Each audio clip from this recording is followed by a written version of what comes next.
Aye. That's all pressed. Okay. Floor is yours. Okay, so I was invited in to talk about the budget. It was an increase this year. So I wanted to talk a little bit about the regional approach and then what REMO is and move into the budget. So we do have the regional approach. We started collectively in 2017 with all 5 municipal units. In 2005 is when Chester signed on. So really what it is it's to incorporate all of the municipalities for a shared human and equipment resource to be able to support emergencies and preparedness. There is currently 1 full-time staff member, which is myself. I report into the CAOs and then share my information and report up to the advisory committee, which is made up of the mayor's warden, deputies, and 1 elected official. So each municipal unit has up to 3 people on that committee. And the budget itself is based on uniform assessment. So within the intermunicipal services agreement that we have, it does state that the budget is passed when 51% or 2 municipal units, making up 2 municipal units has been approved. And currently we have 3 that have done that. So you're saying it's a done deal? It has been approved, yes. Who's the third one? I knew MODL and Bridgewater. MODL, then Town of Mahone Bay, and then Town of Bridgewater. Yeah. And that was shared up to the CAOs, yes. And so what I do is I present the budget to the advisory committee every year in January, and prior to advisory committee it gets shared with the CAOs and has their input as to what we think can fit in to budgets, and so we go through that process on a yearly basis. So from an emergency events perspective, it's not a first response agency. We're a secondary responder. So generally speaking, 95% of the responses are taken care of by regular police, EHS, and fire departments. There is an assistant coordinator in each of the municipal units. So we've got 5 municipal units. So there's an assistant in that. And they assist with the on-call rotation on weekends. We recognize that there's increased frequency of events as well as intensity of things, and so that's where we do a lot of pre-planning and work with municipal units to make sure that we're trained on it. We saw, this past year, we were here in Chester twice during the floods, as well as the landslide, and we brought not just the municipal staff here, but we bring to the table the other municipal units as well to support. In 2019, when I started, they did move it from a contractor role, which is approximately 7 to 14 hours per week, into a full-time role. And at that time, it was decided, I believe, I wasn't there obviously, but from the records that I have and the input that I've got, is that they realized that there was a lot of the program that we weren't really looking at. We were really just focused on the response side, and now we're looking at the whole of emergency management program, which is mitigation, prevention, preparedness and response, recovery. So that's really what the program is. We do meet the criteria that the province provides. Within the provincial standards, under the Emergency Management Act, it clearly states that there has to be an emergency management coordinator. Not all are full-time. I think that we've got about 9 across the province that are full-time within either individual units or within REMOs, so collective organizations. The rest are potentially off the side of the desk, and that's what we would have had prior to when they had hired me on. The province is definitely pushing a whole lot more down to the municipalities, so there's a lot more that's coming up to us that we need to take care of, and so I work with the 5 municipal units to make sure that we're meeting the criteria that is provided from the province. The other thing that from a regional approach is, some of our external partners, and I'll use Red Cross as an example, they've got minimal volunteers. So in Lunenburg County, we've got 11 volunteers from a Red Cross perspective. So when we need to open a shelter and things like that, we really do need to lean into the municipal staff to be able to support that, because we just don't have the volunteers within. Not to say that they're not continually looking. If you know of anybody in the community, the more community members that we have, it does support the whole of Red Cross and then ultimately the committee.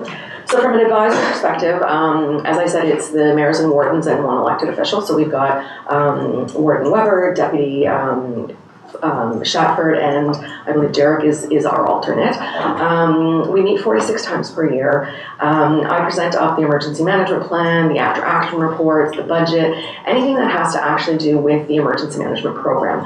And that's very clearly stated that it has to go up to advisory from the Emergency Management Act. We did a after action report after Hurricane Dorian. There was one after the fires, although the fires didn't impact us directly. I was assisting Shelburne and Barrington with a few things, and from that the CIOs had asked if I could share some gleanings and lessons that we could that we learned from there and incorporate back into ours. And so I presented that in May, and it would have gone to advisory in July. And then the floods came in July, so we had significant response. It was the first time that we fully activated for about 15 years, and we had all of the 5 municipal partners supporting that response.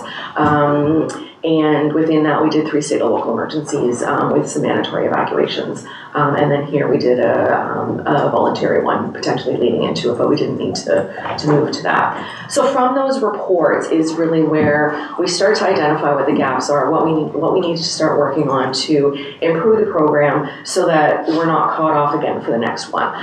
During Hurricane Dorian, I was only here, I think it was 29 days prior to Hurricane Dorian's arrival, so I was quite new into the program. It was the first time, as I understand it, that advisory had ever received an after action report, and so within that there was 29 recommendations. Not every single one of them is complete to this day. In the wildfires and the flooding, specifically the flooding one, because the wildfire ones kind of were almost identical into the flooding. There's 109 recommendations that came out of it. So that's really what ultimately is what my work plan is, aside from keeping the program running, meeting out with the public and sharing that awareness. It's also getting the program prepared for future responses as well. And the reports are presented to the CIOs and AECs have input into it. I then present it up to the advisory committee, and then it's approved or denied, and in both cases it was approved.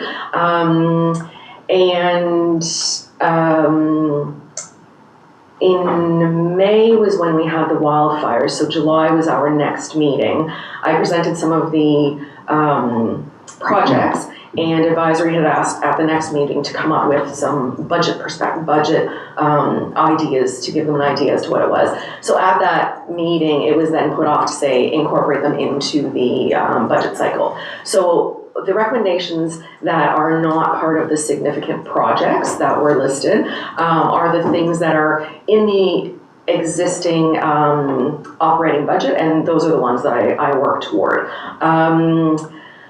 In the budget, we've asked for an additional staff person to increase the capability for the actual program, work through the recommendations from the after reports, get the program continuing, and to also at that improvement level, and then also they'll assist when we're activated. So currently I'm the lead when we activate, however I can't be there all the time, so this person will be able to offset to that to be able to support the CAOs when we're in that.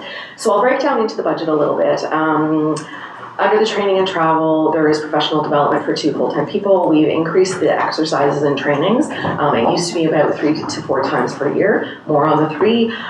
We've increased that monthly. That was something that was really completely identified in the after actions of both the flood and the wildfires. And we have now agreed to actually do that monthly so that we can continually train and get our core staff completely prepared and know what's going to happen in a response. Also within that, there's training and conference travel for that. There's the contingency of grants, which is at the bottom. That's made up of contingency for activations. We did not increase that. It was requested to keep it as is. Any money that is not used in an existing year's budget, we have done motions within councils that in the past we would send it back to the municipalities. However, we have agreed that it will be staying in. Last year I think it was only $4,500, so it's not a significant amount, but each time that there's anything left over, we keep that in to be able to continue for contingency. And then there's the ground search and rescue grant. I haven't received their financial statements yet, but their standard grant is $10,000, and that is to support the program and is shared amongst all 5 municipal units. Under the administration category, so that's the 2 individuals. So it's a new emergency management coordinator, myself as manager. It includes salaries, benefits, source deductions, all of the standard salary requirements. Laptops, we've got TMRs in there. The TMRs are the trunk mobile radios. So the radios that we use between responses, we can communicate with our CMP, police, ground search and rescue, etc. Laptops and Wi-Fi's for the new staff person. Those new radios that's a provincial standard upgrade. Yeah, I'll get to that one because this is just a TMR for that individual, but that's that's in the next slide. But yeah, we'll touch on that. And then phone charges. So we've got several phones within Remo that have the monthly charges and things. And then advertising expenses, administration costs, clerical, license fees, insurance, all of the standard things. Under the project, so this is just the projects, and again, we're focusing solely on the core budget. When I presented it, knowing full well that it was going to be an extreme shock based on the numbers that were requested earlier in the year, they were implemented back into the regular budget. So we did it as a core to keep kind of status quo to move forward. The project one is on the enhanced. So these projects on this slide are not anything to do with the enhanced. This will be what we'll be able to get through in this current budget. So it's working and continuing to upgrade the website, working with emergency partners and the public. We've agreed to do staff training, so that's approximately 300 staff. And we're giving a basic training, which is a 1-day training for all staff.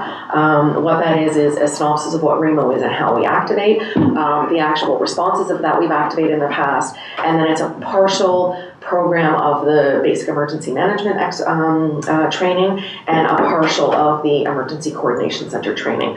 So the idea is to lean in towards staff so that they're more aware of what Remo is, what we do. We did see during the floods that we needed to lean into a lot more staff than we have ever had to.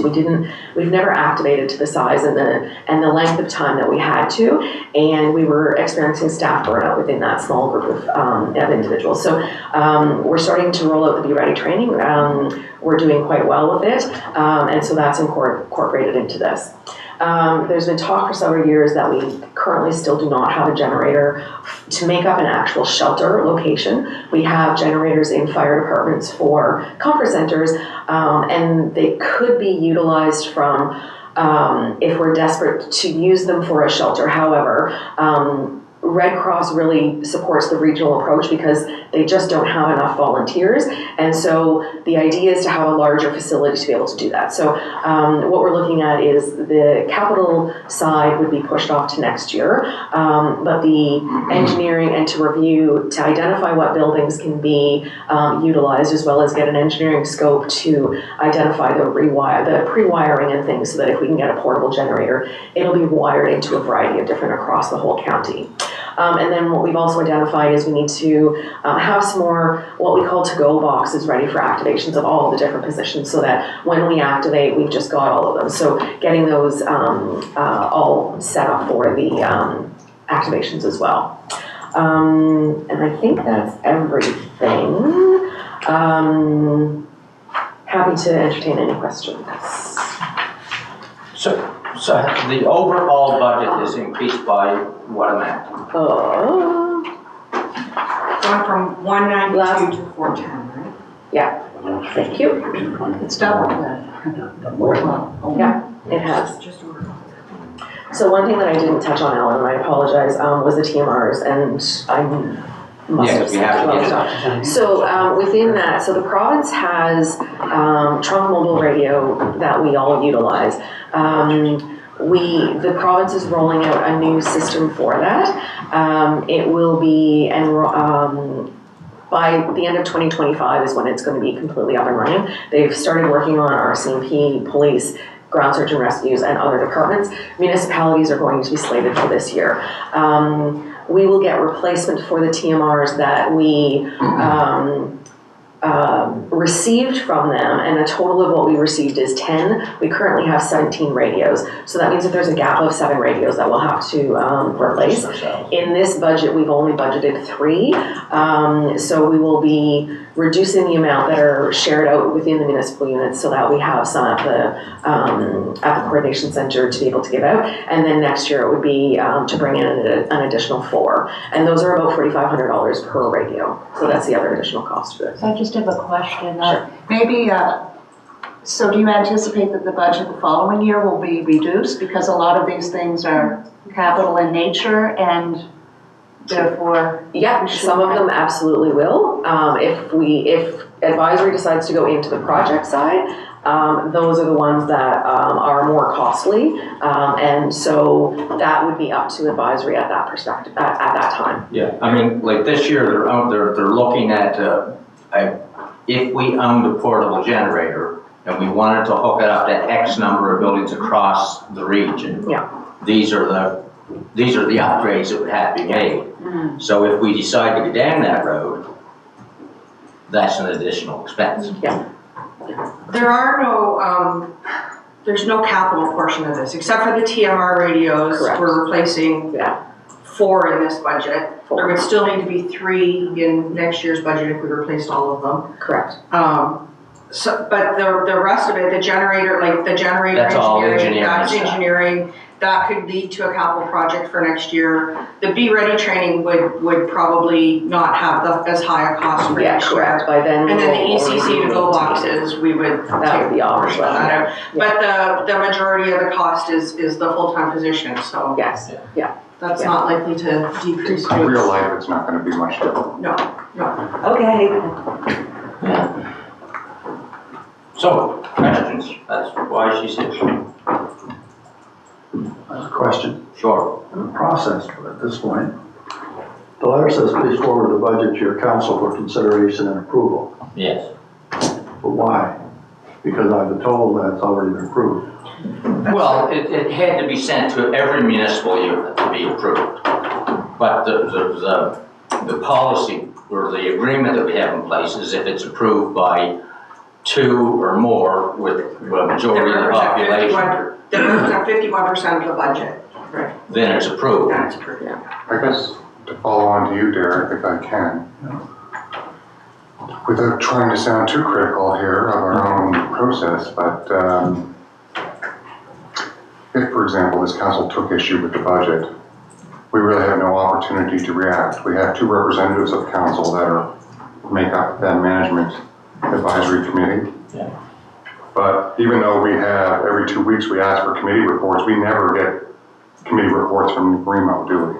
Well, we don't meet every 2 weeks. Right, but I'm saying this council asks for committee reports every 2 weeks, and this council, this is the first time this council is hearing about this budget change, even though apparently it was discussed in January. So if I can comment on that. We did put this on our agenda a couple weeks ago, and we weren't prepared, or I didn't feel that we could answer the questions. So that's why we prolonged it. But yes, I'm just going to finish. That's why we invited her in to answer the questions. We do approve it at the budget, at our budget Remo meetings, but we bring it back here, so this council approves it. If this council says no, I think we have to give a year's notice or something to get out, but we don't make the decision to stay in. That's council's decision, not our decision. Well, from what I understand, if I'm wrong, Angela, you said it's a done deal, correct? It has been approved by 3 municipal units, yes. Yes. So that's So the budget- the disconnect for me. The budget for this year would be deemed approved, and then the agreement gives options for the go forward from there, right? Which would require a year's notice if that's. so I don't have the wisdom of those that are representatives, but I just want to say that I'm on Region 6, or sorry, Region 6, yes. So we have a budget every year, and you know, that budget may change by a few $1,000s one way or the other. And if it changed by $3,000, I probably wouldn't make a big deal of it. I would just make a recommendation to come back and vote in favor of doing so. But if the budget were doubling, I might, if I were on Region 6, say, hey guys, before we actually approve this going out, I'd like to discuss it with my council, especially since they're footing 30-some% of the bill. And then we'll decide if we want to recommend this to all councils. I might do that.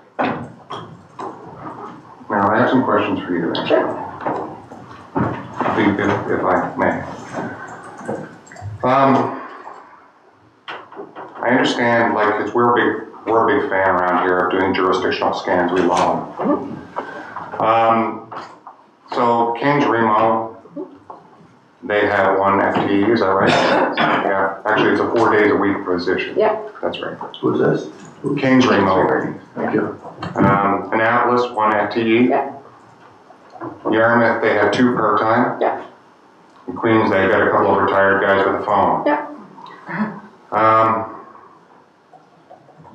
What is it that we're doing that they're not doing? Well, I take the direction from advisory, and I. Well, they're think that we advising you to do have- something that the others aren't I doing. think that, I'm not sure that I've ever seen a after-action report from any of those municipal units.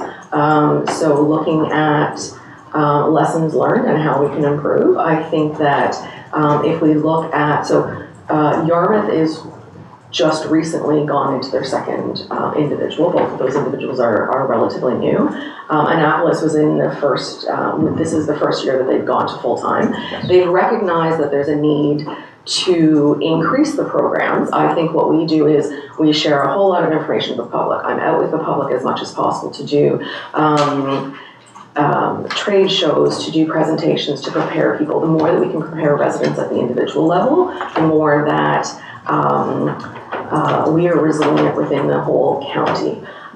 We also do a whole lot more training than a lot of them. Dan would probably be the outlier in that. He does a training with his unit, I believe, every quarter as a large scale, but we're doing it on a monthly basis. We're really working toward getting our Remo team prepared. Gosh, what else do I do? Are the other ones not prepared? Sorry? Are the other ones not prepared? I wouldn't say to the level that we are, no. No, They don't care about their people? I don't think that that's what I'm saying. I think that They it's just not. haven't That's not a gone. fair assessment. I think that the team that we have with CAOs and our AECs all recognize the need that when we're activating, we need the tools and the knowledge and the expertise to be able to support Angela and to support the community in the response. And we didn't feel prepared. So that's part of why we've increased that. You continue. What bothers me about this is a departure from the philosophy of Remo as we signed up, in my mind. Okay. Because originally, in 2005, when this agreement was signed, we were all sharing a part-time FTE. And the purpose of that was basically for efficiency. We are in a fairly close geographic area, and we all have a responsibility. Us as municipal officials hold the responsibility for the health and welfare of our residents. Yeah, absolutely. It's Not you or any staff. Yeah. And so it was determined at that time. I don't believe that she was a full-time. I believe that it was only 7 to 14 hours a week. From my You're right. Okay. Yeah, you're right. So.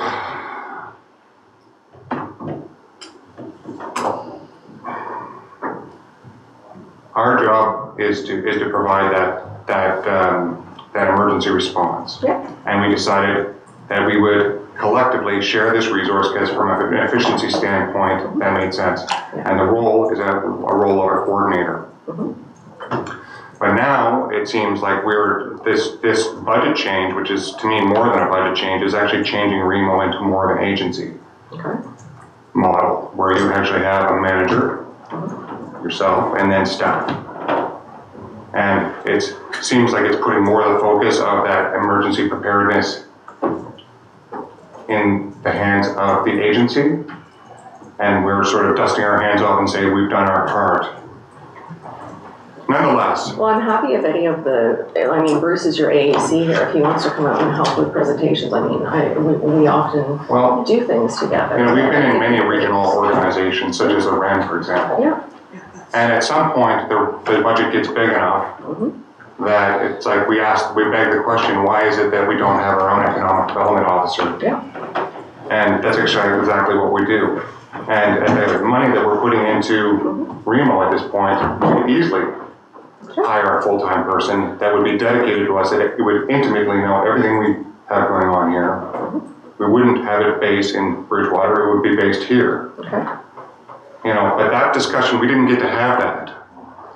And that actually makes me really angry as a Okay. councillor. So if I can respond to that. So I share the minutes of every meeting with advisory. I apologize that it hasn't come from the advisory committee, whether it's the CAO or elected officials, into you. It is shared every single time that we have a meeting. There are minutes, they're posted on the website as well. But from a staff perspective, I feel that I'm doing my due diligence and sharing that information. But you would agree that this represents more than just a small budget change. I agree, it does. This is major. It was the direction from advisory to look into some of these. But that direction was given, it didn't come from this council. And that's not your issue. Correct, thank you for acknowledging that. Yes. Thank you. I'm just beating you up a little bit here. Yeah, but that's it's not you. It's not personal. That's fine, I have to represent my program, that's what I'm here to do, that's what I was asked to. But we didn't have that discussion here. No, but Andre, she brings us to us, these are the issues that I'm dealing with, and we tell her, go look at it and see what it means if we correct it. Yeah. And until she brings us something that says, this is what it takes to fix it, there's nothing to bring And back. she's looking at it from her lens, but Yeah. at the kind of money we're talking about, there are other ways to deal with it. Like, for example, we could staff here. That's something we did not discuss. You're right, we could have a staff here. When we activate, it's not Angela alone in the EMO, in the ECC. It's Angela and probably 3 or 4 of the ADCs, at least 1 or 2 of the CAOs, a couple of the deputies. There's probably 5 or 10 of us in that room. At any given time, and we do not have the staff capacity in-house to run an ECC like that for, especially if we had to do an extended duration like the wildfires. When they had the wildfires in Shelburne, they have about 20 staff members for the town. They had 9 staff members that were available for the ECC as well as running their municipal operations, because the remaining staff were either evacuated or dealing with their own properties in the midst of a fire. So they were down to 9 people to run the entire municipal operations. That's part of what we've done. So yes, it's budgeting for two staff members, but we're also getting access to the staff from 5 other municipal units at the same time, or 4 other municipal units at the same time. And there is no way we could run it on our own staff and 1 or 2 coordinators. There's just, unless it's a small scale. If it was a large scale emergency, we wouldn't be able to do it. We would be looking to our neighbors anyways. In short, I have 2 grievances here. One, I don't understand how it is that all of those in other jurisdictions that surround us somehow do this with 1 FTE and we can't. I don't know what's not getting done if we continue on like this, except for whatever it is that there was the direction of this advisory group, which doesn't report back to this council, I guess. And 2, I don't know what options have been explored here aside from your recommendation as you were requested to do and give. So here we are, and we're being asked to approve in a budget that it's the first time us seeing it, and whether we agree to it or not, it's coming. I got a grievance with all of this. Actually, 3 grievances. Yeah.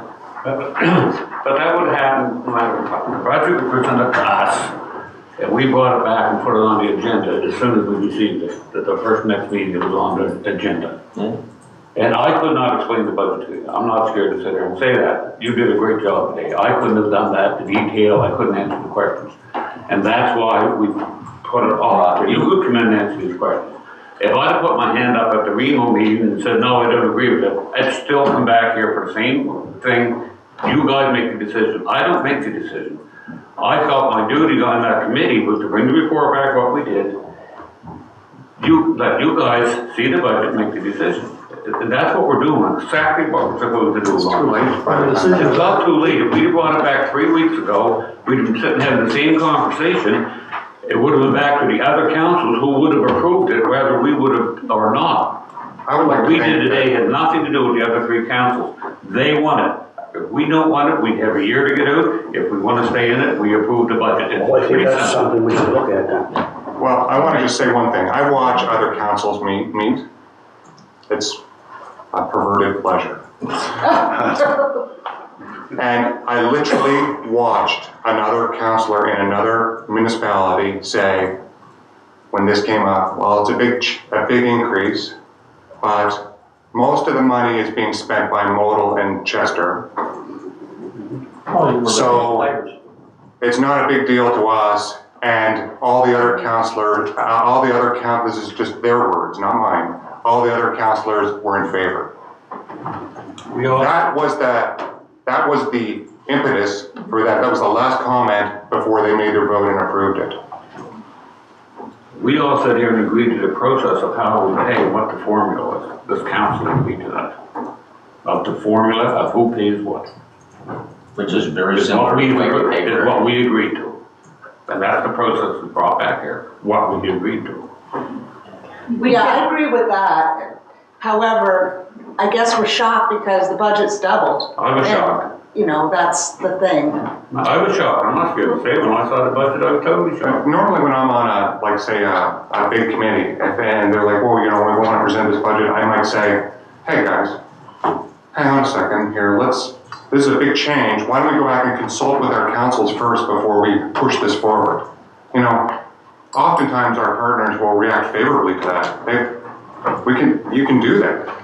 You don't have to continue on and then be in this situation where we have no choice but to either, nuke Remo as it exists, or, there could have been an opportunity for a discussion.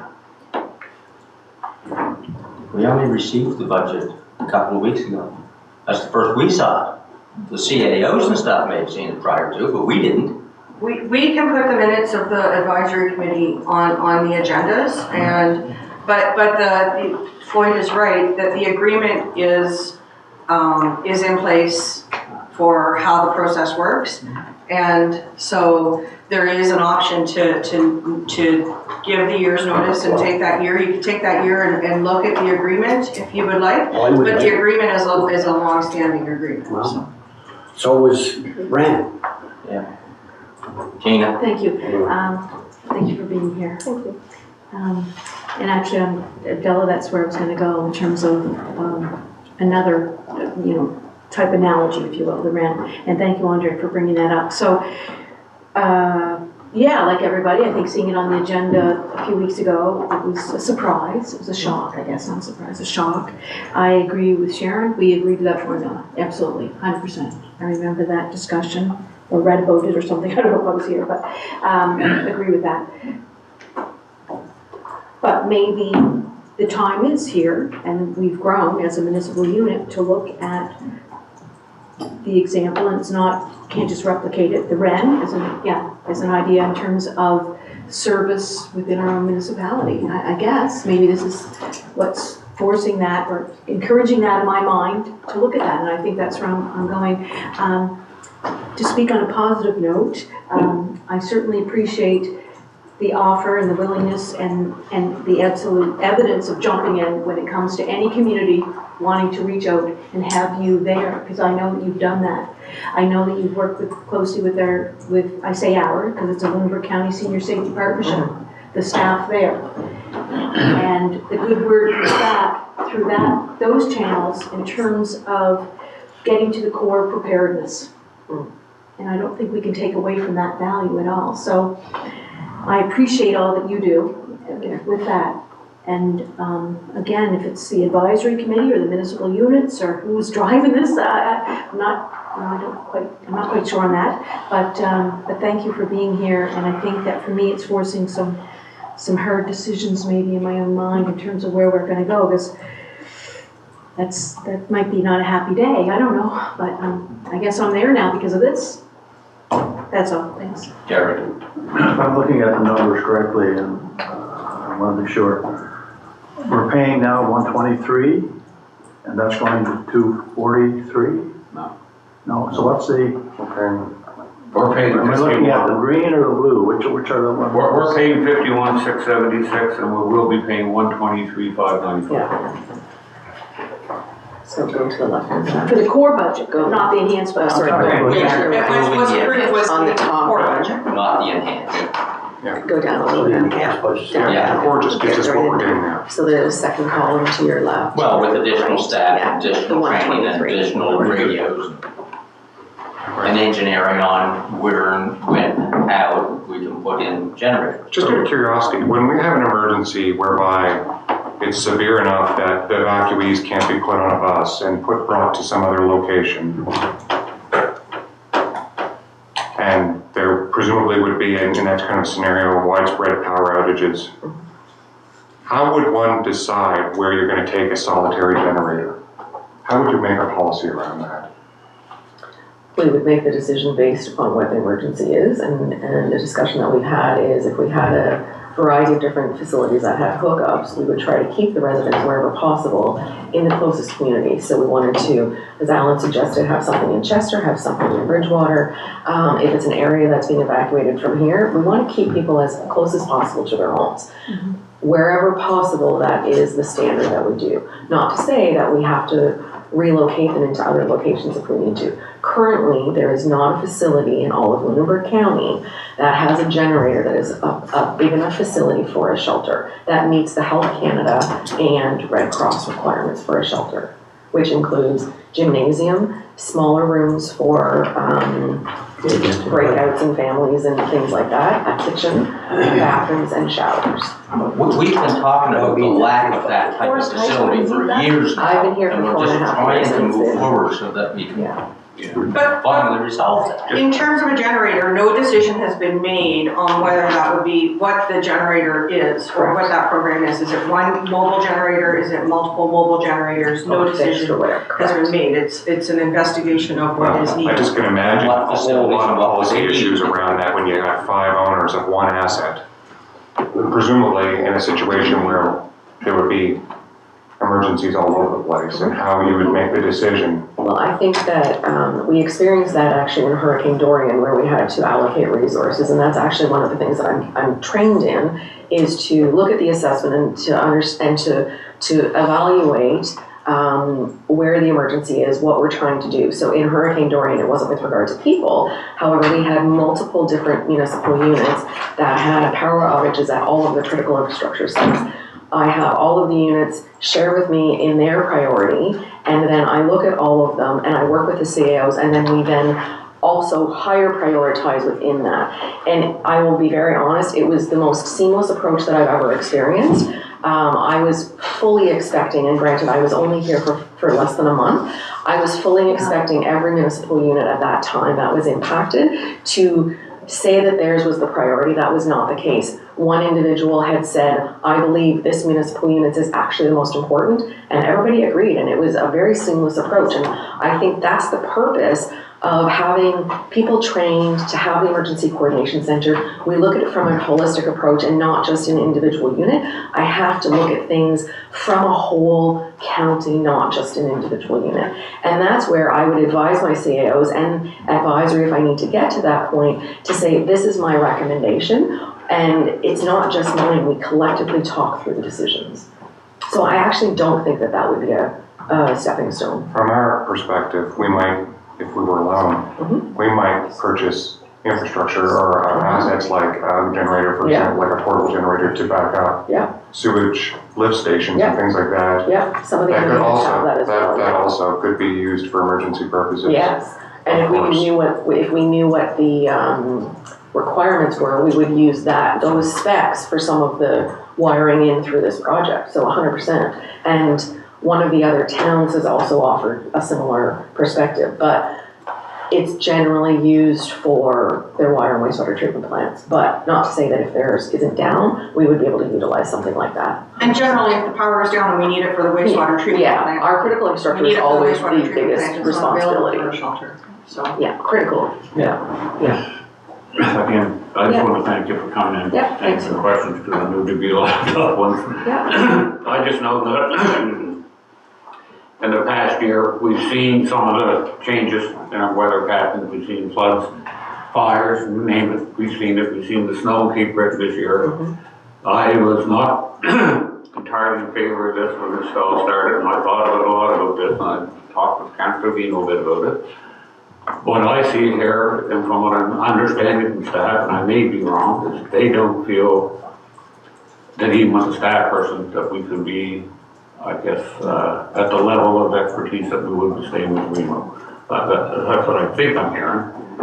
And I think things are only gonna get worse with weather, and I'm prepared to stay with remote. That's my personal feeling on it, but I just want to say to the other councils, we have to look at what's happening in this world today, where we're at, and I think before we make a decision, we should definitely hear back something from staff. And if it's gonna take one person, it's gonna cost us more, and if it's gonna cost us, let's say, I don't know, the budget's 120 feet, it's gonna cost us 90,000, and we're gonna have half the coverage or service or whatever you wanna call it that we're gonna have now. I think we gotta take a very strong look at it and make a very, I guess, informed decision before we make a jump. Andre? I'd like to move that we reject this budget, and then we ask for a staff report on what a full-time emergency service coordinator would look like in our municipality. I'll second that motion. No, I won't support it. I want to, before you vote on the motion, I have another question.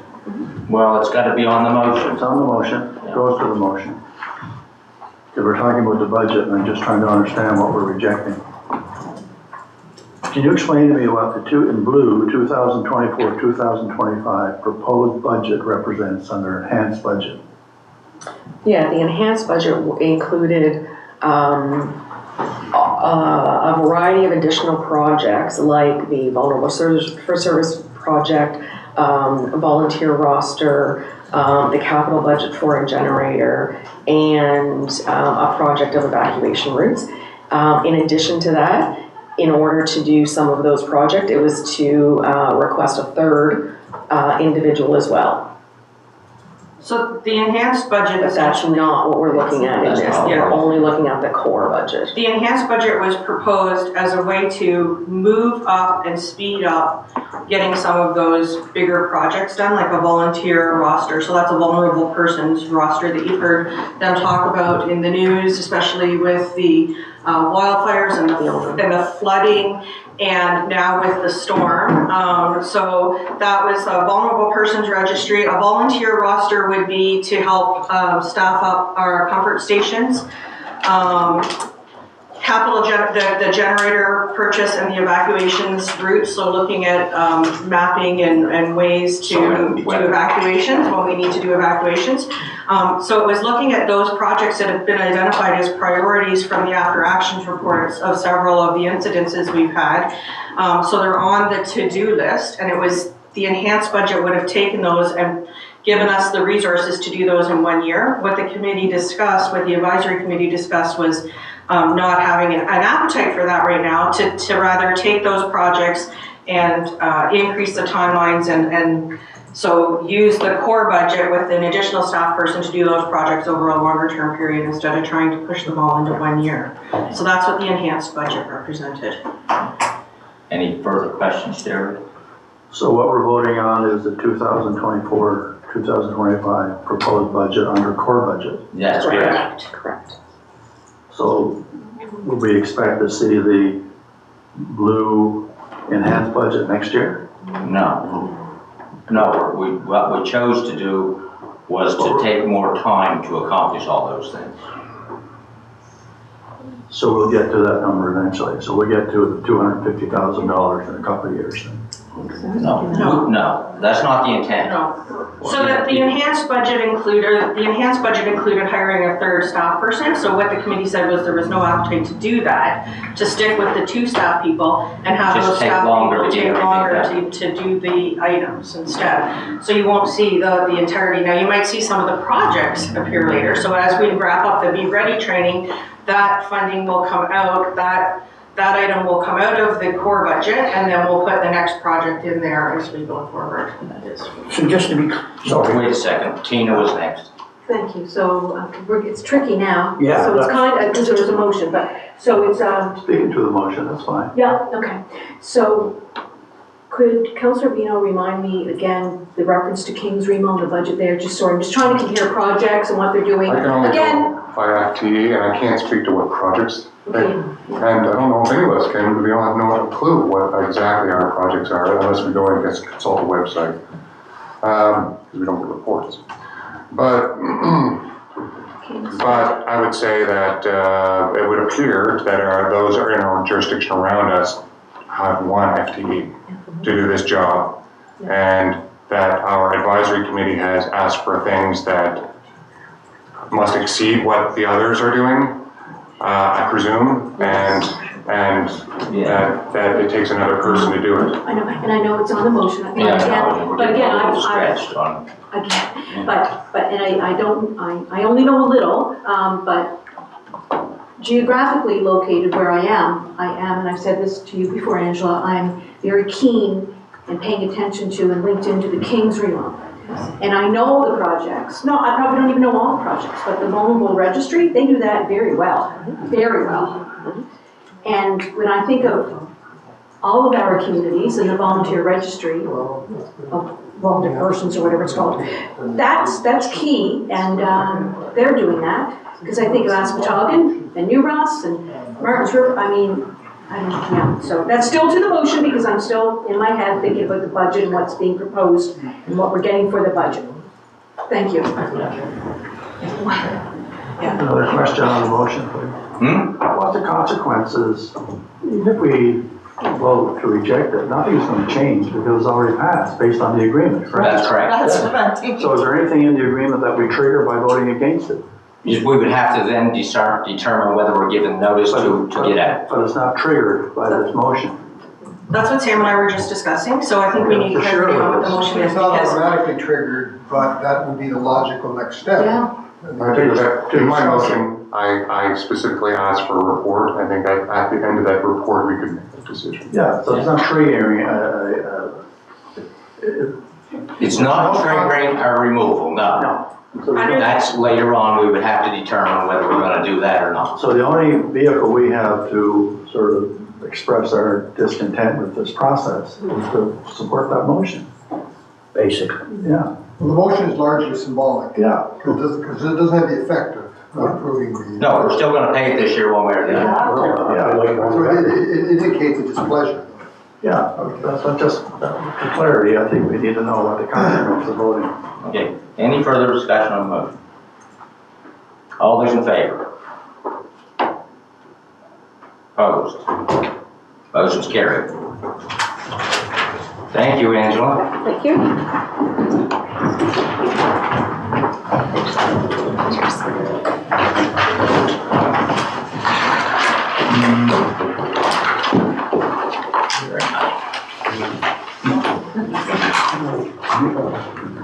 Good, healthy discussion, Mr. Ward.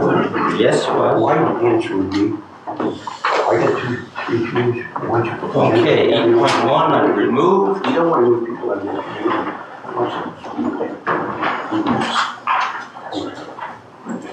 Okay, 9.1. All, it's just stuff out. I think we did know 8.1 was removed. 8.1 is gone. No, Yeah. yeah, Yeah, we're not doing it. Yours is still on. 8.1 was removed, which is. Understood, the person who's presenting it, just stepped out. oh, on the 9.1. Yes. Okay, 10.1, correspondence Tam Lunenburg regarding system analysis agreement. So this is just a notice from the town of Lunenburg. We had a shared IT services contract agreement with them.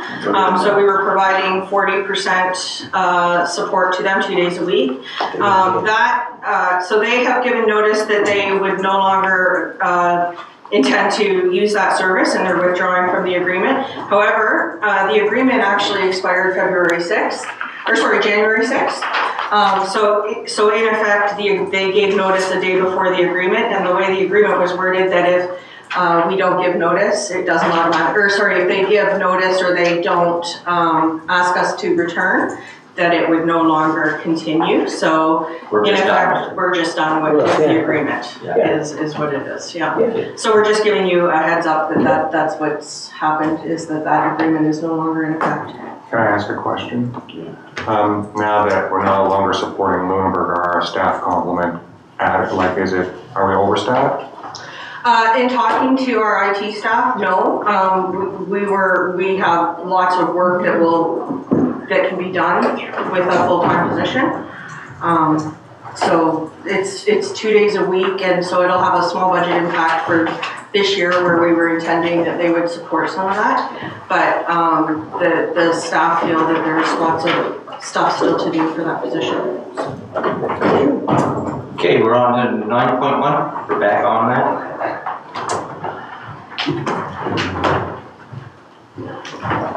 Good morning. Good morning.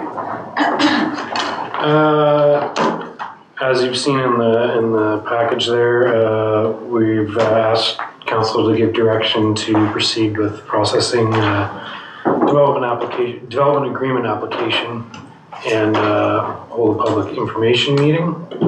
So we received a development agreement application from Bear Lake Wind Farm Limited on behalf of the landowner Atlantic Star Forestry Limited.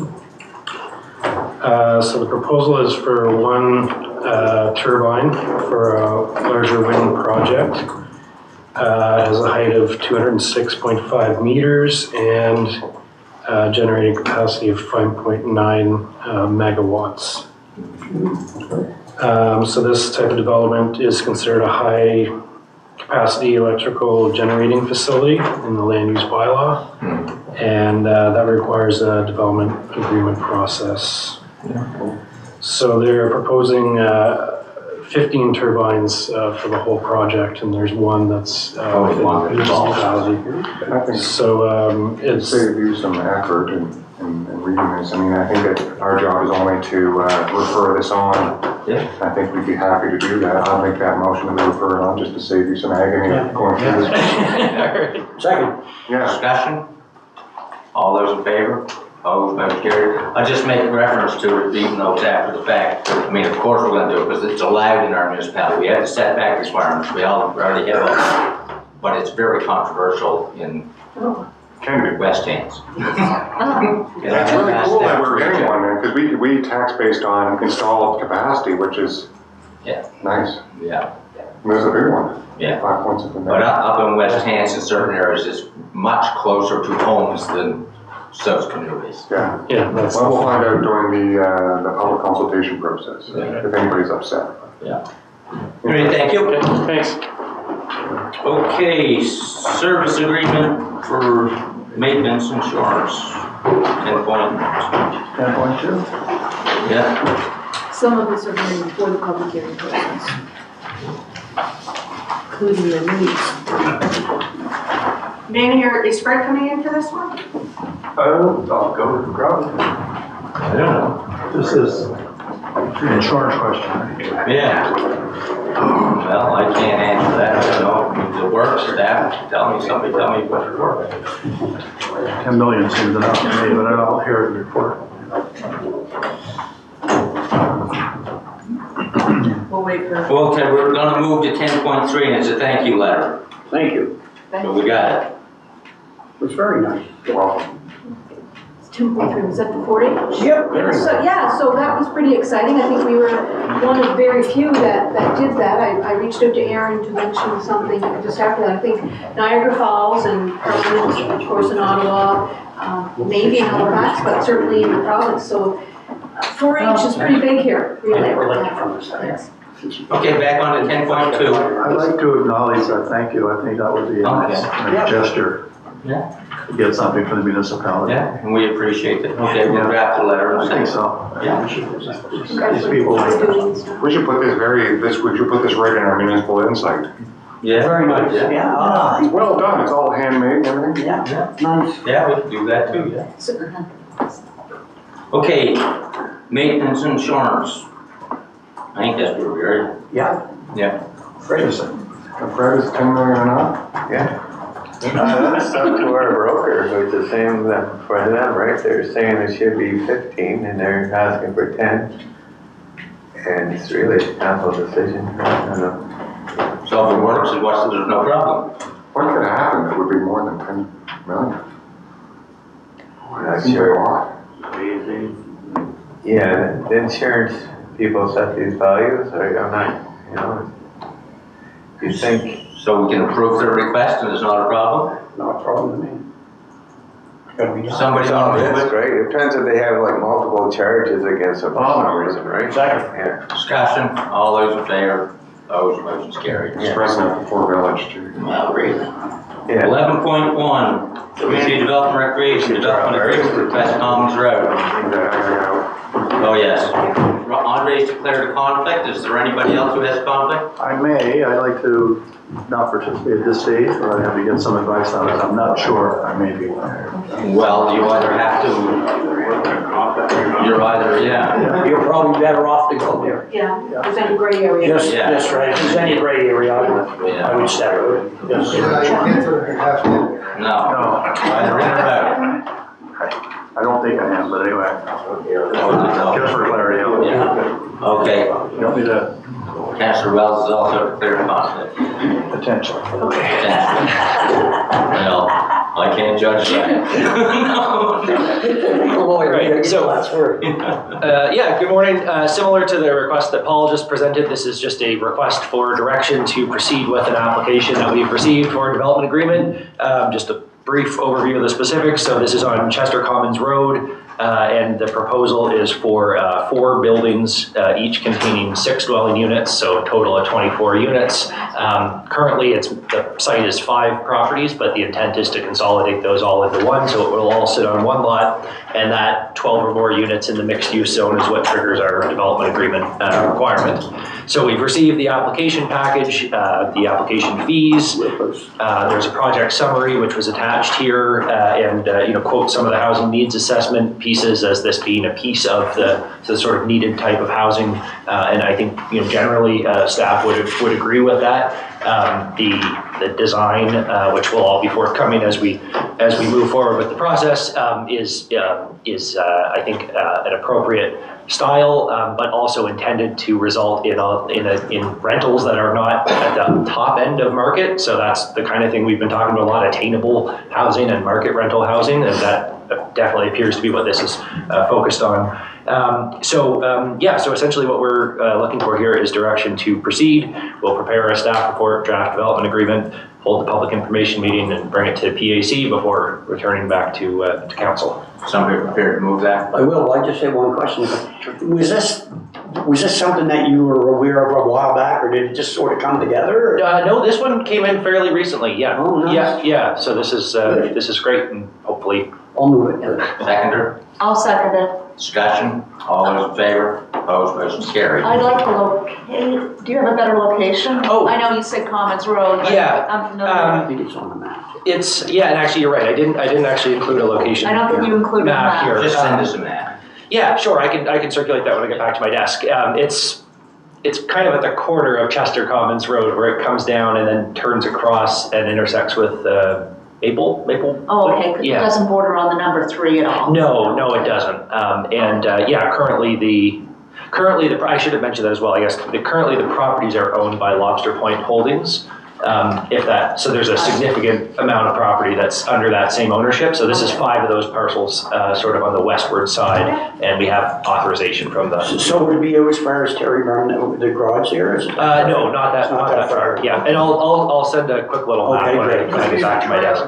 Pardon me? Near the trail? It is, yeah, it's about 150 meters from the trail. I was looking at that the other day in terms of Geez, that's a connections, nice so, development. yeah. Wonderful. The location is good. I would consider it to be walkable into the village Nice. from where it is, yeah.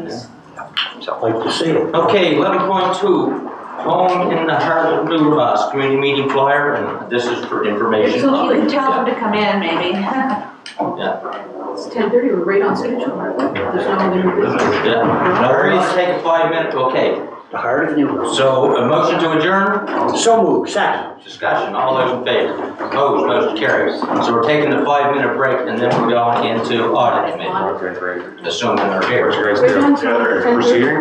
Yeah, that's a good development. Man, I asked just if there was something. Did they show them anything about it, or did they? No, just, it's, Oh, was there? well, just what it's called, okay? No, that's not on the map, so I'm curious where it was on the map. It's not really You know where Eugene Graves lives? The Tommy? Yes. I was making an agreement there. Oh. It's, we're here. Do you know who the developer is? Yes, Are you I'm allowed to say? I'm the developer. Are you? Cool. Good for you. Welcome to Chester, Andre Trump. Now we're gonna start with your back, you're gonna flip it this way. Good for you. From Monster Molding. I know you meant we took the range, I told you Andre was moving. that is having some discussions with you around. They'll be putting monuments up back there. There's more because I know. Good for you, Andre. Are you serious? Yes, She's not in Aldersville. You're serious? It's not in Sufferville, so it makes sense, and so I'm excited. Yeah, well, I know, okay, so that's what, you have to talk to Brad. See the shit. Well, there's none at the now. Cause one thing, we're not gonna hold it. Unless you want to serve other property. Man, I can say I knew that guy when he was down. Sufferville, Boys, no roads, all new roads. So I happened to. Well, I think they timed it out there, but sadly. We can all say we want to go to stop. He's doing It's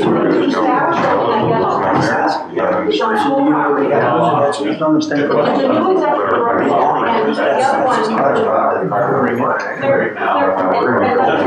one, the previous executive